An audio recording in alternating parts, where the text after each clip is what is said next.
کتاب کا نام سیرت المہدی، ریفرنس دے رہا ہوں، مرزا غلام احمد قادیانی کا اپنا بیٹا مرزا بشیر احمد، وہ مصنف، والیوم 2 پیج 55، مطبوعہ قادیان دارالامان، دسمبر 1927 میں چھپی، کہ ڈاکٹر میر محمد اسماعیل صاحب نے مجھ سے بیان کیا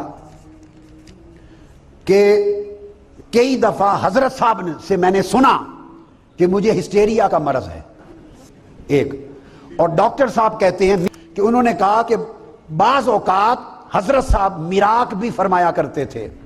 انہوں نے کہا کہ اس کی وجہ یہ ہے کہ آپ نے دماغی محنت بہت زیادہ کی ہے۔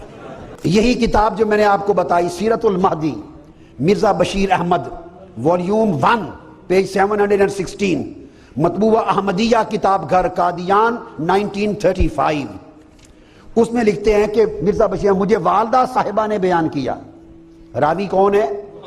مرزا صاحب کی بیوی، والدہ صاحبہ نے بیان کیا کہ حضرت مسیح موعود علیہ السلام کو پہلی دفعہ ہسٹیریا کا دورہ اس وقت ہوا جب بشیر احمد ان کا بیٹا، اس کی وفات ہوئی۔ سوتے ہوئے انہیں ایک اتھو آیا، ہچکی، پھر طبیعت خراب ہو گئی، یہ ہلکا دورہ تھا۔ اس کے بعد کچھ عرصے بعد پھر نماز کے دوران دورہ ہوا، اور فرماتے ہیں کہ میں نے کوئی چیز دیکھی، کالی کالی اٹھ رہی ہے، آسمان تک چلی گئی، پھر انہوں نے چیخ ماری، بے ہوش ہو کر زمین پہ گر گئے، غشی کی حالت ہو گئی، اور والدہ صاحبہ فرماتی ہیں کہ حضرت صاحب کو اس کے بعد باقاعدہ دورے پڑنے شروع ہو گئے۔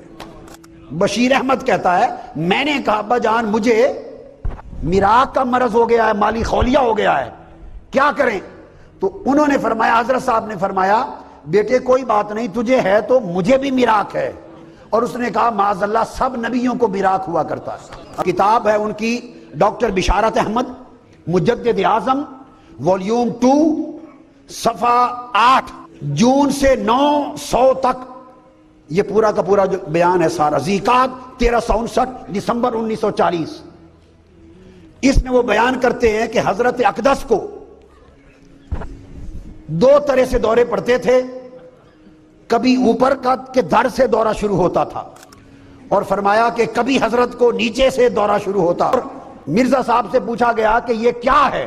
انہوں نے کہا آپ نے صحیح مسلم میں یہ حدیث نہیں پڑھی کہ حضور علیہ السلام نے فرمایا کہ جب عیسیٰ علیہ السلام آئیں گے تو انہوں نے 2 زرد چادریں پہنی ہوئی ہوں گی، ایک اوپر ایک نیچے، وہ زرد چادریں یہی میرے دورے کی طرف اشارہ ہے۔